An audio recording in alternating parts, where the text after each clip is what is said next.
Rohingya camp পরিদর্শন করেছেন arm police ব্যাটালিয়নের প্রধান সেলিম মোহাম্মদ জাহাঙ্গীর।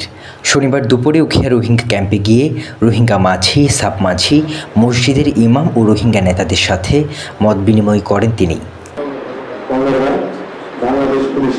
এ সময় রোহিঙ্গা প্রতিনিধিরা ক্যাম্পে আইন শৃঙ্খলার সার্বিক পরিস্থিতি তুলে ধরেন এবং অপরাধ দমনে এপিবিএনকে আরও কঠোর হওয়ার অনুরোধ করেন।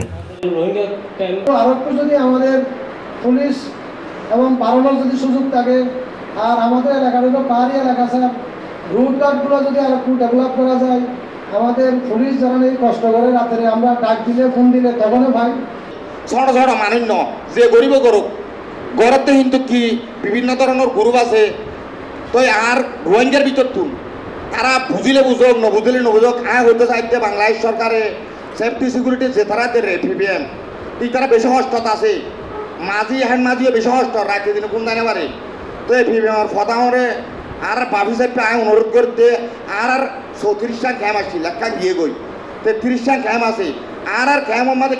এ সময় এপিবিএন প্রধান সেলিম মোহাম্মদ জাহাঙ্গীর রোহিঙ্গাদের ঐক্যবদ্ধ হওয়ার জন্য অনুরোধ জানান। পাশাপাশি অপরাধমূলক কর্মকাণ্ড থেকে দূরে থাকার আহ্বান করেন রোহিঙ্গাদের। আমি আমার অফিসার ফোর্স থেকে আমি সে ধরনের নির্দেশনা প্রদান করেছি।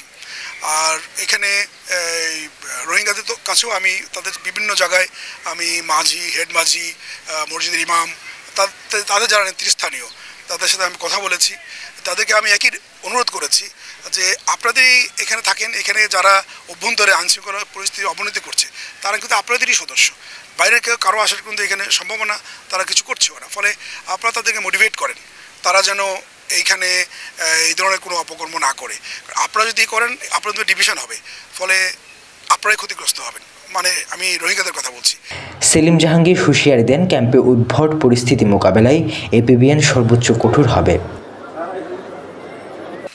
আমি তাদেরকে কিছু নির্দেশনাও দিয়েছি যে এই ক্যাম্পগুলোর ভিতরে যেন কোনো ধরনের কোনো সন্ত্রাসী কর্মকাণ্ড না হয়। আমরা কোনো ধরনের কোনো সন্ত্রাসী কর্মকাণ্ড বরদাস্ত করব না। তারা যেন শান্তিপূর্ণভাবে থাকে তাদের থাকাটা আমরা নিশ্চিত করব।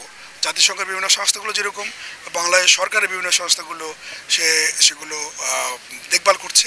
ফলে আমরা শুধু আইন শৃঙ্খলা পরিস্থিতি আমরা নিয়ন্ত্রণ করব, আমরা কাউকে এখানে সন্ত্রাসী বা অন্য কোনো ধরনের কর্মকাণ্ড আমরা এখানে অ্যালাউ করব না।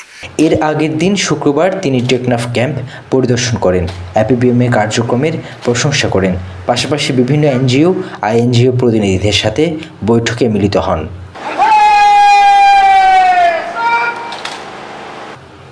রাজিন সালে, প্রবাল নিউজ, কক্সবাজার।